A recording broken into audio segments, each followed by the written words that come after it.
ഒരു മിനിറ്റ് സുഹൃത്തുക്കളെ, കഥ തുടങ്ങുന്നതിന് മുൻപ് ഒരു കാര്യം. നിങ്ങൾ ഈ രാത്രിയിലെ കഥയുടെ മായാലോകത്തിലൂടെയുള്ള യാത്ര ശരിക്കും ആസ്വദിക്കുന്നുണ്ടെങ്കിൽ വീഡിയോ ലൈക്ക് ചെയ്യാനും സ്റ്റോറി ബുക്ക് സബ്സ്ക്രൈബ് ചെയ്യാനും മറക്കരുത്. ഇപ്പോൾ നിങ്ങളുടെ ബെഡ്റൂം ലൈറ്റുകൾ ഡിം ചെയ്യുക. നല്ലൊരു പശ്ചാത്തല ശബ്ദത്തിനായി ഹെഡ്ഫോൺസ് ചെവിയിൽ വയ്ക്കുക. ഇന്നു രാത്രിയിലെ ഈ യാത്രയിലേക്ക് നമുക്കൊരുമിച്ച് മുന്നോട്ടു പോകാം. ആരാധിക രണ്ടാം ഭാഗം. കാലത്തിനപ്പുറം ഒരു പുനർജന്മ പ്രണയകഥ. ഭാഗം 1. ഇരുവശങ്ങളിലും കൂറ്റൻ വൃക്ഷങ്ങൾ തിങ്ങി വളർന്നു നിൽക്കുന്ന വനത്തിന് നടുവിലൂടെ പോകുന്ന ആ ടാറിട്ട വിജനമായ റോഡിലൂടെ ഒരു കറുത്ത അംബാസഡർ കാർ കട്ടപിടിച്ച ഇരുട്ടിനെ കുത്തിത്തുളച്ച് മുന്നോട്ടു പാഞ്ഞു.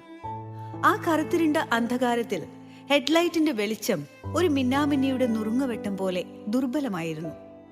ഇരുവശത്തു നിന്നും കുറുക്കന്മാർ ഓരിയിടുന്ന ശബ്ദം. ഒരു ഇല പോലും അനങ്ങുന്നില്ല. അയാളുടെ കാലുകൾ പിന്നെയും ആക്സിലേറ്ററിൽ അമർന്നു.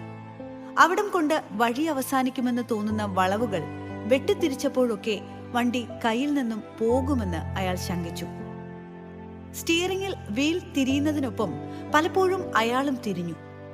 ഏതോ ഒരു ജീവി കാർ ക്രോസ് ചെയ്ത് കാട്ടിലേക്ക് ഓടിപ്പോയി. സ്പീഡോമീറ്ററിൽ തിരയുന്ന സൂചി അതിലെ വലിയ സംഖ്യയ്ക്ക് അടുത്തായതിനാൽ കാർ നിരങ്ങി നീങ്ങി റോഡിൽ നിന്നും മണ്ണിലേക്ക് ഇറങ്ങി നിന്നു. എന്റെ മാതാവേ എന്നൊരു ആർത്തനാദം പുറത്തേക്ക് വരാൻ വെമ്പൽ കൊണ്ട് അയാളുടെ തൊണ്ടയിൽ കുടുങ്ങിക്കിടന്നു. അയാൾ ദീർഘമായി ശ്വസിക്കുകയും നിശ്വസിക്കുകയും ചെയ്തു. അയാളുടെ കണ്ണുകൾ തൂങ്ങിക്കിടന്ന കൊന്തയിലേക്കും പിന്നെ ഉറപ്പിച്ചു വെച്ചിരിക്കുന്ന ക്രൂശിത രൂപത്തിലേക്കും നീണ്ടു. എന്റെ മാതാവേ, കാത്തോളണേ. തിരിച്ചു ചെന്ന് തെക്കേ കുരിശടിയിൽ 10 കൂട് മെഴുകുതിരി കത്തിച്ചോളാമേ. അപേക്ഷിച്ചുകൊണ്ട് അയാൾ ആ രൂപം തൊട്ടുമുത്തുകയും നെഞ്ചോട് ഒട്ടിക്കിടക്കുന്ന കൊന്ത ജുബയ്ക്കുള്ളിൽ നിന്നും പുറത്തേക്കിടുകയും ചെയ്തു. എന്റെ മാതാവേ എന്നൊരു നിശബ്ദ അപേക്ഷയോടെ അയാൾ തിരിച്ച് ആക്സിലേറ്ററിൽ കാലമർത്തി. ഏതൊരു വലിയ പ്രശ്നത്തിന്റെയും മുന്നിൽ ചെന്ന് നിൽക്കാൻ ആ അപേക്ഷ അയാൾക്ക് ധൈര്യമായിരുന്നു എന്നും. പിന്നെ ഹൃദയത്തോട് ചേർത്ത് വെച്ച ആ കൊന്തയും. വെളുപ്പിന് 4 മണിയോടടുത്ത് ആ കാർ ബ്രിജിത്ത മെമ്മോറിയൽ ഹോസ്പിറ്റൽ എന്ന മങ്ങിയ ചുവപ്പ് നിറത്തിൽ നീല പെയിന്റ് കൊണ്ട് എഴുതിയ ആർച്ച് പോലെ നിർമ്മിച്ച തുരുമ്പെടുത്ത് നിറം മങ്ങിയ ബോർഡിനടിയിലായുള്ള പെയിന്റ് ഇളകി നിറം മങ്ങിയ ഗേറ്റിലൂടെ കടന്ന് അകത്തേക്ക് കയറി. കാക്കി കളർ പാന്റും ഷർട്ടും ധരിച്ച് കാക്കി കളർ മഫ്ലർ തലയിൽ കെട്ടി ഒരു സ്റ്റീൽ ടോർച്ചുമായി ഒരു മധ്യവയസ്കൻ സൂക്ഷിച്ചു നോക്കിക്കൊണ്ട് കാറിനടുത്തേക്ക് വന്നു. കാറിന്റെ ഫ്രണ്ടിൽ മുകളിലായി മലയാളത്തിൽ എഴുതിയിരിക്കുന്നത് അയാൾ പെറുക്കി പെറുക്കി എന്ന പോലെ വായിച്ചു. മേക്കനായി. അപ്പോഴേക്കും അയാൾ കാർ തുറന്ന് പുറത്തിറങ്ങി. എന്താ പറ്റിയത്? എനിക്കൊരു കോൾ വന്നിരുന്നു ഇവിടെ നിന്നും. ഡോക്ടർ ഗബ്രിയലിനെ കാണണം. അയാളുടെ മുഖത്തെ ഭാവം പെട്ടെന്ന് മാറി. അയാൾ ധൃതിയിൽ പറഞ്ഞു, എന്റെ കൂടെ വരൂ. അയാൾ ആ സെക്യൂരിറ്റിയുടെ പിറകെ ചെന്നു.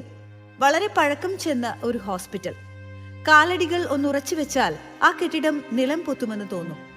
പെയിന്റൊക്കെ ഇളകി ചെളി പിടിച്ച് ഒരു ഓർഡർ ഇല്ലാതെ ഹോസ്പിറ്റൽ എക്യുപ്മെന്റ്സ് ഒക്കെ നിരത്തിയിട്ട് വല്ലായ്മയോടെ അയാൾ അതിനിടയിലൂടെ നടന്നു. ഡോക്ടർ ഗബ്രിയേൽ മാത്തൻ എന്ന ബോർഡ് വെച്ച ഒരു മുറിയുടെ വാതിക്കൽ ചെന്ന് അയാൾ നിന്ന് ഡോർ തുറന്നു പിടിച്ചു പറഞ്ഞു, കയറി ചെന്നോളൂ. അയാൾ അകത്തേക്ക് കയറി. ഡോക്ടർ? യെസ്, ഞാൻ വിൻസെന്റ്. ഓ, ഞാൻ കാത്തിരിക്കുകയായിരുന്നു. ഇരിക്കൂ. എങ്ങനെയുണ്ട് ഡോക്ടർ അവർക്കിപ്പോ? അയാൾ ഇരിക്കുന്നതിനിടയിൽ ചോദിച്ചു. Sorry mister Vincent. മേക്കനായി വിൻസെന്റ് എന്ന വിൻസിയുടെ നെഞ്ചിലൂടെ ഒരു കൊള്ളിയാൻ പാഞ്ഞുപോയി. ഞാൻ പറയുന്നത് നിങ്ങൾ ധൈര്യത്തോടെ കേൾക്കണം. ആക്സിഡന്റായി ഇവിടെ കൊണ്ടുവരുമ്പോൾ മിസസ് ജോസഫ് മരിച്ചിരുന്നു. മിസ്റ്റർ ജോസഫ് ഇവിടെ എത്തി 20 മിനിറ്റുകൾക്ക് ശേഷവും. മിസ്റ്റർ ജോസഫാണ് നിങ്ങളുടെ നമ്പർ തന്നതും നിങ്ങളെ അറിയിക്കാൻ പറഞ്ഞതും. വിൻസെന്റ് തറച്ചിരുന്നു. ഒരു മരവിപ്പായിരുന്നു അയാൾക്ക്. ബോഡി മോർച്ചറിയിൽ സൂക്ഷിച്ചിട്ടുണ്ട്. പോസ്റ്റ്മോർട്ടം നടത്താനുള്ള ഫോർമാലിറ്റീസ് കഴിഞ്ഞാൽ നാളെ തന്നെ പോസ്റ്റ്മോർട്ടം നടത്തി ബോഡി വിട്ടുതരാം. പിന്നെ മിസ്റ്റർ വിൻസെന്റ്, ഒരു മിറക്കിൾ പോലെ അവരുടെ കുഞ്ഞിന് ഒന്നും സംഭവിച്ചിട്ടില്ല. ഒരു പോറൽ പോലും ആ കുഞ്ഞിനില്ല. ആരോ കയ്യിൽ താങ്ങിയ പോലെ ആ കുഞ്ഞ് തീർത്തും സേഫാണ്. കുഞ്ഞു? അതെ. ഡോക്ടർ ഗബ്രിയേൽ സംശയത്തോടെ മുഖം ചുളിച്ചു. എന്താ Vincent, any doubts? Nothing doctor. അയാൾ സങ്കോചത്തോടെ പറഞ്ഞു. അല്ല, എന്തോ ഒന്ന് വിൻസെന്റിന്റെ മനസ്സിലുണ്ട്, പറയൂ. I have some doubts. അത് ഡോക്ടർ ജോസഫ് ഒരു കുഞ്ഞുള്ളതായി എന്നോട് ഇതുവരെ പറഞ്ഞിട്ടില്ല. ഡോക്ടർ ഒന്ന് അമർത്തി മൂളി. വിൻസെന്റ്, നിങ്ങൾക്ക് ജോസഫുമായി എന്താണ് റിലേഷൻ? ഞങ്ങൾ ഡിസ്റ്റന്റ് റിലേറ്റീവ്സ് ആണ്. മാത്രമല്ല എൻ്റെ ഏറ്റവും അടുത്ത സുഹൃത്തുമാണ്. അവൻ്റെ പാരൻസ് ചെറുപ്പത്തിലേ മരിച്ചു. പിന്നീട് ഞങ്ങളുടെ വീട്ടിലാണ് വളർന്നത്. 8 വർഷങ്ങൾക്ക് മുമ്പ് അവനൊരു പ്രണയത്തിൽപ്പെട്ടു. അപ്പനെ എതിർത്ത് വീട്ടിൽ നിന്ന് പുറത്താക്കി. മാത്രമല്ല അവരെ ഒരുമിച്ച് ജീവിക്കാൻ സമ്മതിക്കാതെ വന്നു. അവസാനം അവൻ ആരെയും അറിയിക്കാതെ നാടുവിട്ടു. പിന്നീട് ഞങ്ങൾ തമ്മിൽ കണക്ഷനൊന്നും ഉണ്ടായിരുന്നില്ല. 2 വർഷം മുൻപാണ് പിന്നീട് ഞാൻ അവനെ കാണുന്നത്. വീട്ടിലേക്ക് വിളിച്ചെങ്കിലും വരാൻ കൂട്ടാക്കിയില്ല. പക്ഷെ അന്ന് അവർക്ക് മക്കളില്ലായിരുന്നു. കുറെ ചികിത്സിച്ചെങ്കിലും കുട്ടികൾ ഉണ്ടാവാനുള്ള ചാൻസ് ഇല്ലെന്ന് ഡോക്ടർ പറഞ്ഞു എന്നാണ് എന്നോട് പറഞ്ഞത്. പക്ഷേ ഡോക്ടർ പ്രിയമത പ്രഗ്നന്റ് ആയിരുന്നെങ്കിൽ അവൻ എന്നോട് പറയുമായിരുന്നു. ഇതുവരെ അതേക്കുറിച്ച് എന്നോട് പറഞ്ഞിട്ടില്ല. പിന്നെ ഇപ്പോൾ ഒരു കുഞ്ഞ് എന്താണെന്ന് എനിക്ക് മനസ്സിലാവുന്നില്ല. നിങ്ങൾ പറഞ്ഞത് വെച്ച് നോക്കുമ്പോൾ എനിക്ക് തോന്നുന്ന ഒരു കാര്യം പറയാം. ഈ കുഞ്ഞ് ജനിച്ചിട്ട് 24 മണിക്കൂർ പോലും ആയിട്ടില്ല. ഒന്നുകിൽ ഈ കുട്ടിയെ അവർ അഡോപ്റ്റ് ചെയ്തതാവും, അല്ലെങ്കിൽ ഇത് അവരുടെ കുഞ്ഞ് തന്നെയാവും. ഒരു വാടക ഗർഭപാത്രത്തിലാവും ഈ കുഞ്ഞ് പിറന്നത്. രണ്ടാമത്തെ ഓപ്ഷൻ ആവാനാണ് സാധ്യത. അഡോപ്റ്റ് ചെയ്യണമെങ്കിൽ അതിൻ്റെതായ ഫോർമാലിറ്റീസ് ഉണ്ട്. അതൊക്കെ തീർത്ത് ഇത്രയും ചെറിയ കുഞ്ഞിനെ അഡോപ്റ്റ് ചെയ്യുക നടപ്പുള്ള കാര്യമല്ല. ഒരു സറോഗറ്റ് മദർ ആണെങ്കിൽ ഡെലിവറി കഴിഞ്ഞ ഉടനെ കുട്ടിയെ അവരെ ഏൽപ്പിച്ചിട്ടുണ്ടാവും. വിൻസെന്റ് നെറ്റിയിൽ തിരുമ്മിക്കൊണ്ട് ആലോചനയോടെയിരുന്നു. വിൻസെന്റ്, ജോസഫ് മരിക്കും മുൻപേ നിങ്ങൾ എത്തുമോ എന്ന് അയാൾ സംശയിച്ചിരുന്നു. അതുകൊണ്ട് നിങ്ങളോട് പറയാനായി എൻ്റെ ഫോണിൽ റെക്കോർഡ് ചെയ്യിപ്പിച്ചിട്ടുണ്ട്. ഞാൻ കേൾപ്പിക്കാം. ഡോക്ടർ ഗബ്രിയേൽ ഫോൺ ഓൺ ചെയ്ത് റെക്കോർഡഡ് വോയിസ് പ്ലേ ചെയ്തു. വിൻസി, നീ എത്തുന്നതുവരെ ഞാൻ ജീവനോടെ ഉണ്ടാവോ എന്ന് അറിയില്ലടാ. പ്രിയ, അവൾ എനിക്ക് എന്നതേലും പറ്റിപ്പോയാ നീ അവളെ കൈവിടല്ലേടാ. പിന്നെ ഞങ്ങളുടെ മോൻ, അവനെ കൈവിട്ട് കളയല്ലേടാ. നീ നോക്കിക്കോണേടാ അവനെ. ജോസഫിന്റെ ശബ്ദം കേട്ടതും വിൻസെന്റിന്റെ നെഞ്ചിലെവിടെയോ ഒരു കണ്ണീരുറവ പൊട്ടി. ഇല്ലടാ, നിന്റെ മോനല്ല, അവൻ എന്റെ മോനാ. അയാളുടെ ചുണ്ടുകൾ മന്ത്രിച്ചു. ഡോക്ടർ, എനിക്ക് കുഞ്ഞിനെ കാണണം. വരൂ. അവർ നടന്ന് അടുത്ത മുറിയിലെത്തി. അവിടെ ഒരു ബെഡിൽ പിങ്ക് കളർ ടർക്കിയിൽ പൊതിഞ്ഞ ഒരു പിഞ്ചു കുഞ്ഞ്.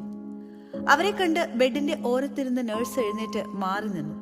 അയാൾ അടുത്തേക്ക് ചെന്ന് ആ കുഞ്ഞിന്റെ മുഖത്തേക്ക് നോക്കി. അയാൾ കൈ നീട്ടി പതിയെ ആ കുഞ്ഞിനെ കൈകളിലെടുത്തു. നീ ഈ നിമിഷം മുതൽ എന്റെ മോനാണ്.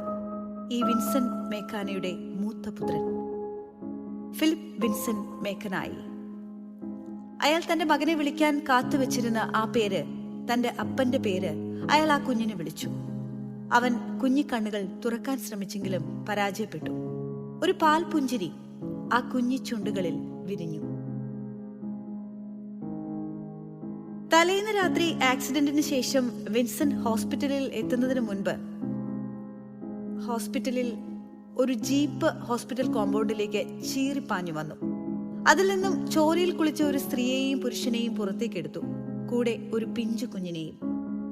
ആക്സിഡന്റ് സ്പോട്ടിൽ നിന്നും ഹോസ്പിറ്റലിലേക്കുള്ള യാത്രയിൽ കുഞ്ഞിനെ കയ്യിലെടുത്ത ആൾ നോട്ടമിട്ടത് കുഞ്ഞിന്റെ കയ്യിൽ കെട്ടിയിരുന്ന സ്വർണ്ണ ചെയിൻ ആയിരുന്നു. അയാൾ ആ ചെയിൻ അഴിച്ചെടുത്ത് അതിലുണ്ടായിരുന്ന ഏലസ് പുറത്ത് ഇരുട്ടിലേക്ക് വലിച്ചെറിഞ്ഞു. ചെയിൻ പോക്കറ്റിലേക്ക് ഇട്ടു. ആ നിമിഷം തന്നെ അയാളുടെ സ്ഥിരബുദ്ധി നഷ്ടപ്പെട്ടു. എന്തൊക്കെയോ പുലമ്പിക്കൊണ്ടിരുന്നു. അടുത്ത നിമിഷം മാമ്പഴശ്ശേരി കോവിലകം. ആകാശത്ത് ഒരു കറുത്ത മേഘം നിരങ്ങി നീങ്ങി വന്ന് ആ കോവിലകത്തിന് മുകളിൽ നിന്നു. ശാന്തമായിരുന്ന പ്രകൃതി പതിയെ രൗദ്രഭാവം പൂണ്ടു. മന്ദമാരുതൻ കൊടുങ്കാറ്റായി അലറാൻ തുടങ്ങി. തൊടിയിൽ മരങ്ങൾ കടപുഴകി വീണു. കുളത്തിലെ ജലം മുകളിലേക്ക് ഉയർന്നു. ഒരു സ്തംഭം പോലെ നിന്ന് കറങ്ങി. നായ്ക്കൾ ഓരിയിട്ടു. വവ്വാലുകൾ ചിറകിട്ടടിച്ച് പറന്നു. വടക്കേ തൊടിയിലെ മൂവാണ്ടൻ മാവ് രണ്ടായി പിളർന്നു. ഒരു പുകച്ചുരുൾ പുറത്തേക്ക് വന്നു. ആ പുകച്ചുരുളിൽ നിന്നും ഉയർന്ന അട്ടഹാസം കോവിലകത്തിന്റെ അടിത്തറയിൽ വിള്ളലുണ്ടാക്കി. പ്രിയനന്ദൻ വർമ്മ തന്റെ മുൻപിലെ ഉരുളിയിലേക്ക് നോക്കിയിരുന്നു. പതിയെ പതിയെ ഉരുളിയിലെ ജലം നീലപുരണ്ട കറുത്ത നിറമായി കാഴ്ച മറഞ്ഞു. വിയർപ്പ് തുള്ളികൾ അയാളുടെ നെറ്റിയിൽ ചാലിട്ടു. അയാൾ തളർന്ന് കൈ തലയിൽ ചാരി. ആ ചെയിൻ മോഷ്ടിച്ച മനുഷ്യൻ എന്തൊക്കെയോ പുലമ്പിക്കൊണ്ട് മുടി പിടിച്ച് വലിച്ചു. അവിടങ്ങളിൽ അലഞ്ഞ് നടന്നു തുടങ്ങി.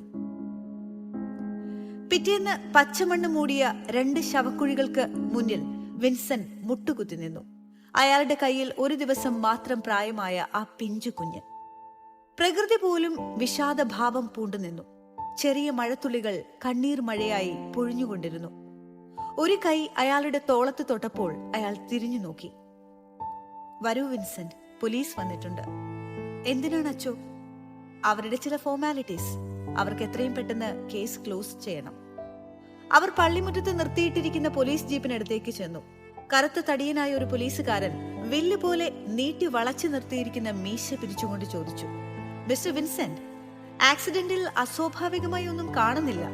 അവരുടെ വണ്ടി ഓവർ സ്പീഡായിരുന്നു. വളവിൽ വെച്ചാണ് മറിഞ്ഞിരിക്കുന്നത്. വണ്ടി സൈഡിലെ കലുങ്കിൽ ഇടിച്ചിട്ടുണ്ട്.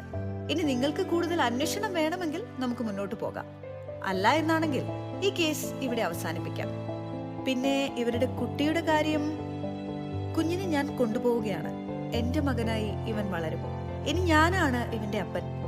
അതിന്റെ ഫോർമാലിറ്റീസ് എന്തെങ്കിലും ഉണ്ടെങ്കിൽ സർ ഒന്ന് വേഗം ശരിയാക്കണം. പോലീസ് ഓഫീസർ പറഞ്ഞു തീരും മുൻപേ വിൻസെന്റ് ഇടയ്ക്ക് കയറി പറഞ്ഞു, ഓക്കെ വിൻസെന്റ്, നിങ്ങളൊന്ന് സ്റ്റേഷൻ വരെ വരണം. എല്ലാം പെട്ടെന്ന് തന്നെ ശരിയാക്കാം. ഞാൻ വരാം. Thank you sir. Police jeep പള്ളി കടന്ന് റോഡിലേക്ക് ഇറങ്ങി.